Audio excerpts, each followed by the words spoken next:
اعتماد به نفس یک ویژگی نیست، بلکه سلاحی است و اگر آن را در اختیار نداشته باشید، دیگران از همان علیه شما استفاده خواهند کرد. ماکیاولی قرنها پیش این واقعیت را فهمیده بود. انسان‌های جاعوسر حتی اگر مهارت کامل نداشته باشند، پیش می‌افتند و انسان‌های مردد هرچقدر هم باهوش باشند، عقب می‌مانند. زیرا قدرت نصیب بهترین ها نیست، نصیب قاطع ترین هاست. این ویدئو نقطه عطفی است، نه برای انگیزه دادن و نه برای آرامش بخشی، بلکه برای کسب کنترل. خواهید آموخت چگونه تردید را محو کنید، چگونه همچون یک حاکم سخن بگویید و همچون مردی که انتظار اطاعت دارد عمل کنید. با دقت نگاه کنید، زیرا از این به بعد ضعف شما تحمل نخواهد شد و جای آن را چیز دیگری خواهد گرفت. شما ضعیف به دنیا نیامدید، شما را به واسطه تکرار، پاداشدهی و قوانین ضعیف کردند. تربیت شده اید تا اطاعت کنید، تا جستجوی تایید نمایید، تا بپرسید اشکالی ندارد. آنچه اکنون در درون شماست مردی نیست، خدمتی است شرطی شده که برای راضی نگه داشتن دیگران به کار گرفته می شود. برنامه ریزی شده است که تسلیم شود، همانند سگی وفادار که از قضاوت می ترسد و منتظر اجازه می ماند. آن صدای درون شما، آن صدایی که مردد است، آن که زیاد فکر می کند و پیش از سخن گفتن عذرخواهی می کند، شما نیستید. آن خدمتکاری درونی است و اگر آن را نرانید هرگز آزاد نخواهید شد. ماکیاولی با پوچ و پوچ عمل نمی کرد، فرمان می داد. منتظر درک شدن نمی ماند، اقدام می کرد و به دیگران مجال می داد که به او برسند. برای قدرت التماس نمی کرد، آن را به دست می آورد، زیرا می دانست کسانی که التماس می کنند شایستگی آن را ندارند. تحول شما از بارون سازی آغاز می شود. هرگاه خواستید کوچک شوید، بزرگ شوید، هرگاه خواستید توضیح دهید. مختصر نکنید، هرگاه خواستید عذرخواهی کنید، در برابر آن قاطع باشید. زیرا اعتماد به نفس خطرناک از آمادگی صرف ناشی نمی شود، بلکه از انجام کاری سرچشمه می گیرد که خدمتکار درونی هرگز جرأت انجامش را ندارد. سرعت راه رفتنتان را افزایش دهید، فضای بیشتری را اشغال کنید، دیگر سر خود را پایین نیندازید، دیگر صدایتان را نرم نکنید. چنان سخن بگویید که گویی سخنان شما حکمند. 9 پیشنهاد. اعتماد به نفس یک طرز فکر نیست، هویتی است که در سرپیچی شکل می‌گیرد، نه علیه جهان، بلکه علیه همان نسخه‌ای از خودتان که هنوز می‌خواهد خدمتکار باشد. پس نخستین قانون شما این است: اگر چیزی شما را کوچک می‌کند، آن را از میان بردارید، خواه یک فکر باشد، خواه یک عادت، خواه یک انسان. اگر باعث تردیدتان می شود، با آن روبرو شوید. اگر شما را ضعیف می سازد، آن را انکار کنید. اگر تلاش می کند تا دوست داشتنی باشد، به آن بخندید. دنیا به شما می گوید مهربان، مؤدب و خوب باشید، اما حقیقت ماکیاولی چنین است: مردان خوب ابزارند، از آنها استفاده می شود، دور انداخته می شوند و جایشان با دیگری پر می شود. مردان قدرتمند لزوماً آدمهای خوب نیستند، آنها دقیق، سنجیده، کنترل شده و حسابگرند و این همه با از میان بردن آن صدای کوچک درون آغاز می شود که هنوز التماس می کند تا پذیرفته شود. شما به اجازه دیگران نیاز ندارید، به تایید دیگران نیاز ندارید، تنها به یک چیز نیاز دارید: تمایل به ترسناک شدن، نه برای دیگران بلکه برای نسخه پیشینه خودتان. زیرا هنگامی که خدمتکاری درونی را می‌کشید، حاکمه درون بیدار می‌شود. مردان قدرتمند با سر و صدا وارد نمی‌شوند، با حضور وارد می‌شوند، نه با صدایشان، بلکه با سکوتشان، با سکونشان، با نگاهشان. شما نیازی به شناخته شدن یا دوست داشتنی بودن ندارید، کافی است وقتی وارد می‌شوید جو فضا تغییر کند. این گونه مردی رفتار می‌کند که گویی مالک آنجاست، نه به خاطر اینکه به او گفته شده، بلکه به خاطر اینکه همیشه این چنین عمل کرده است. ماکیاولی این را در دربارها مشاهده کرده بود. گاهی حکومت کننده ها پادشاهان رسمی نبودند، گاهی مردی کم حرف در گوشه اتاق بود که وقتی سخن می گفت همه دربار گوش می کردند. سکوت کنترل است. فکر می کنید سخن گفتن شما را مسلط می کند؟ چنین نیست. سخن گفتن شما را پیش بینی پذیر می کند. مرده سکوت تهدیدی است، زیرا هیچ کس نمی داند در ذهن او چه می گذرد. وقتی وارد اتاق می شوید، به دنبال اجازه نگردید، برای تایید این سو و آن سو نگاه نکنید، مشاهده کنید، با جذب کنید. بگذار دیگران برای اثبات خود عجله کنند، در حالی که شما محاسبه می‌کنید. حالت بدن شما پیش از زبان شما سخن می‌گوید. آرام حرکت کنید، نه از روی ترس، بلکه از روی فقدان عجل شکارچیان تا هنگام حمله نمی‌دوند، تا آن زمان صبور و آماده‌اند. اغلب افراد حتی متوجه سرعت حرکت و گفتار خود نیستند، زیرا تلاش می‌کنند تحت تاثیر قرار دهند، زیرا هنوز زیر قضاوت دیگرانند. اما وقتی طوری راه می‌روید که گویی مالک آن فضا هستید، برای تحت تاثیر قرار دادن سخن نمی‌گویید، برای تصمیم گیری سخن می‌گویید. هر جمله قطعیت دارد، هر کلمه همچون نتیجه گیری است. مردم متفاوت گوش می کنند، با شما بحث نمی کنند، خود را با شما مقایسه می کنند و هنگامی که سخن می گویند شما منتظر می مانید. می گذارید آنان نخستین حرکت را انجام دهند و ضعف و ناامنی خود را آشکار سازند، زیرا کسی که نخستین بار سخن می گوید غالباً آنچه از آن می ترسد را آشکار می سازد و آنگاه شما می توانید آنان را به میل خود خم کنید. شما به دنبال انرژی نمی دوید، شما جاذبه ایجاد می کنید. اعتماد به نفس در این سطح ربطی به محبوب بودن ندارد، ربط به این دارد که دیگران هنگام ایستادن در کنار شما موقعیت خیش را زیر سوال ببرند. پس چنان رفتار کنید که گویی از پیش برنده شده اید، نه از روی تکبر، بلکه از سر یقین. اگر به شما احترام گذاشتند، خوب است. اگر نه، بهتر، زیرا بی تفاوتی نسبت به تایید آخرین شکل قدرت است. اگر وارد اتاقی شدید که مال شما به نظر نمی رسید، وقتی خارج می شوید، باید تنها به گونه‌ای در خاطر بمانید که گویی همیشه آنجا بوده اید، نه به خاطر درخواست، بلکه به خاطر عدم نیاز به درخواست. کلمات فقط صدا نیستند، آنها سلاحند. بسیاری از مردان طوری سخن می گویند که گویی برای وجود داشتن تقاضا می کنند. پایان سؤالشان صدایی پرسشی است، خندشان عصبی است. عباراتی مانند فکر کنم یا شاید را به کار میبرند. اینها نشان خود تخریبی است.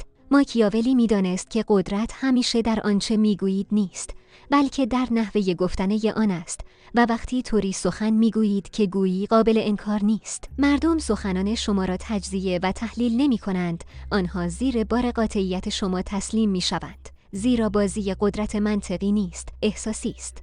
مردم دنبال حقیقت نیستند، دنبال اعتقادند. اگر مطمئن به نظر آیید، فرض می کنند حق با شماست. اگر تردید نمایید، گمان می کنند ارزش شنیدن ندارید. صدای یک ماکیاولی چگونه است؟ آرام، آهسته و قطعی. طوری سخن بگویید که گویی سخنانتان قابل بحث نیستند، طوری سخن بگویید که انگار هر جمله فرمان است و انتظار اطاعت دارید.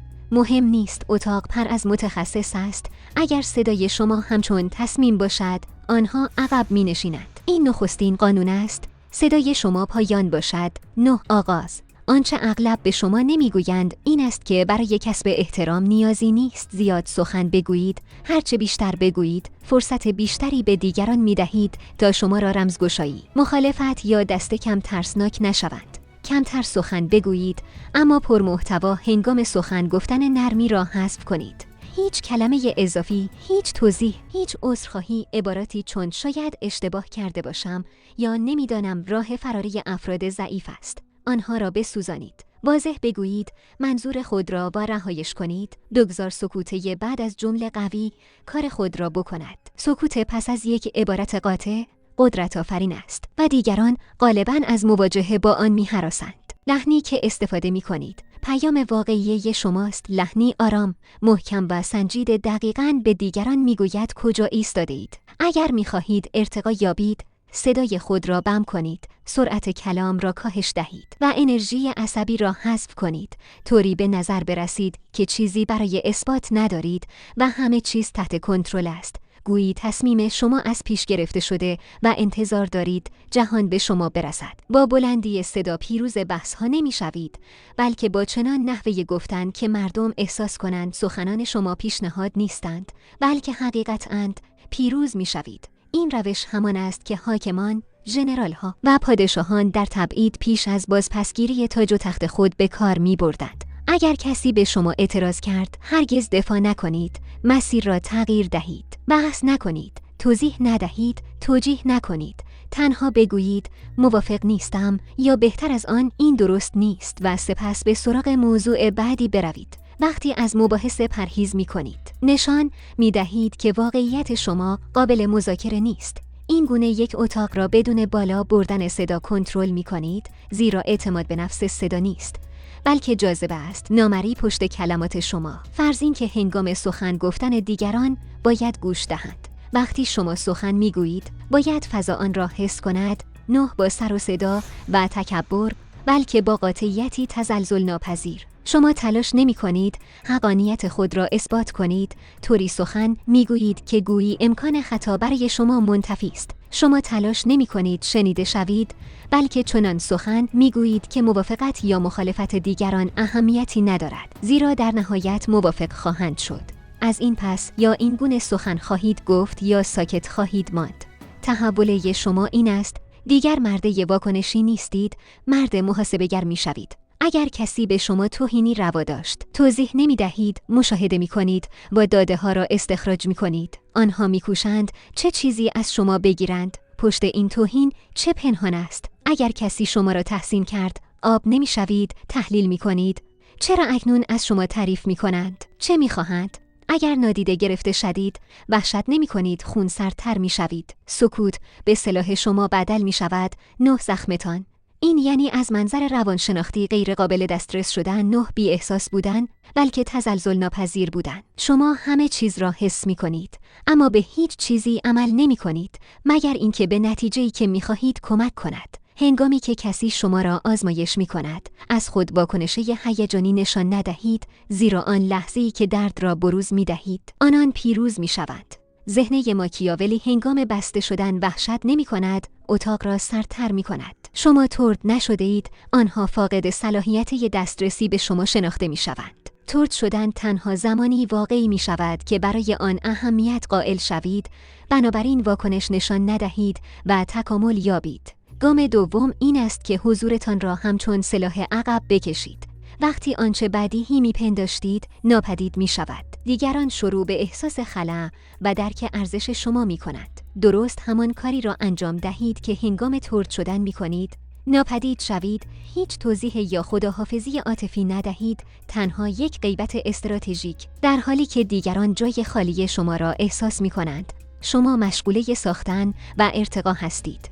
ماکیاولی گفت مردان یا باید با سخاوت رفتار شوند یا نابود شوند، زیرا برای آسیب‌های کوچک انتقام می‌گیرند، اما برای آسیب‌های بسیار بزرگ نه. بنابراین آنان را نابود نکنید، بی ربطشان کنید. سکوتتان را بزرگتر از سخنانتان سازید، کاری کنید که بپرسند کجا رفته اید، چقدر دور شده اید و آیا تا کنون اصلاً به شما دسترسی داشتند. گام سوم روایت را از نو بسازید. طرد شدن تنها زمانی دارای معناست که به نظر برسد شما دنبال چیزی بوده اید، بنابراین داستان خود را برای خود بازنویسی کنید. نه، برای آنها شما طرد نشده اید، شما خود را از بازی که برایتان کوچک بود خارج کردید. به آنان فرصت دادید تا نشان دهند آیا قدرت را میشناسند یا نه. آنان شکست خوردند و در آن شکست هر آنچه لازم بود به شما آموختند. اکنون ناپدید شوید و خود را ارتقا دهید.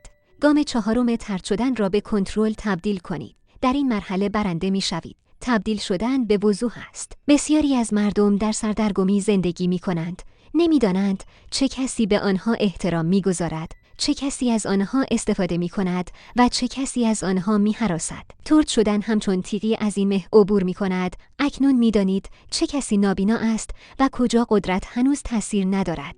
پس چه می کنید؟ ظاهر خود را هشدار دهنده می کنید، تصویر خود را واضح می سازید و ارزش خود را انقدر بلند اعلام می کنید که کسانی که قبلا شما را نادیده گرفتند اکنون مجبور به پاسخگویی شوند. دفعه بعد بازگشت آنها حتمی است، اما شما حتی نیازی به طرد ندارید. شما پیشتر از دسترس آنان فراتر رفته اید. این کنترل است، سکوت دائم و زیبا. گام پنجم، از بازگشته خود به عنوان سلاح استفاده کنید. هدف هرگز انتقام نیست، انتقام کودکانه است.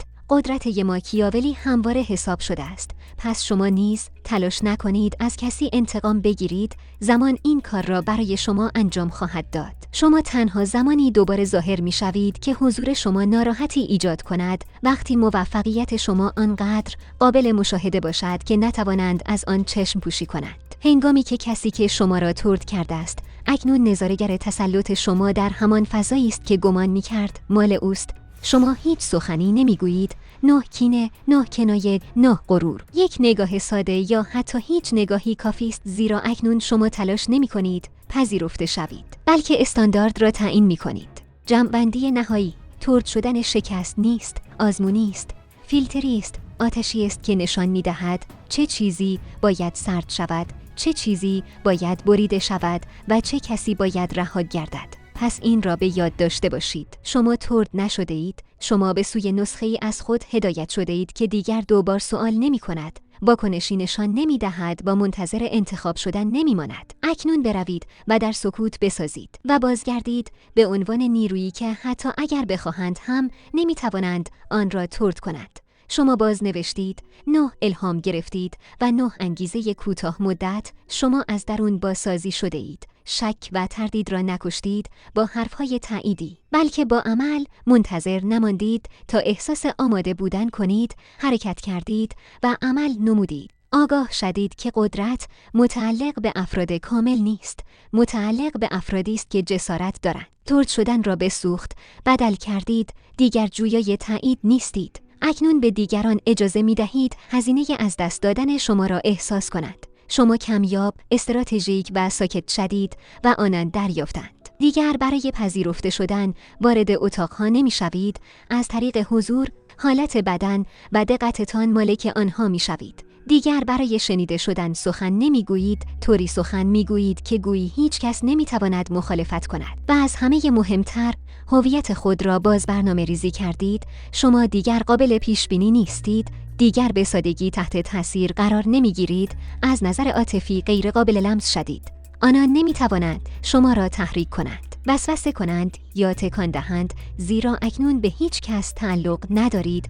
و این همان چیز است که شما را فراموش نشدنی می سازد. این است که افسانه ها ساخته می شوند، نه با سر و صدا و شهرت، بلکه با سکوت قدرتمند، وضوحی سرد و ثبات بیرحمانه. نیازی نیست تحول خود را اعلام کنید، آنان آن را در رفتار، در لحنتان و در غیبتتان حس خواهند کرد. شما تبدیل به مردی شده اید که مردم در سکوت او را مشاهده می کنند. کسی که زمانی دنبال دیگران می دوید، اکنون دیگران برای رسیدن به او می دوند. کسی که زمانی سوال می پرسید، اکنون دیگر سوال نمی پرسد. بنابراین نه، این صرفاً درباره اعتماد به نفس نبود، این درباره سلطه است، ذهنی، عاطفی، روانشناختی. شما اینجا نیستید که جا بیفتید، شما اینجا هستید تا مهره ها را حرکت دهید، اتاق را خم کنید و حتی در سکوت در خاطر بمانید. زیرا افسانه ها التماس نمی کنند و توضیح نمی دهند، آنها صرفاً وجود دارند و دنیا در اطرافشان شکل می گیرد.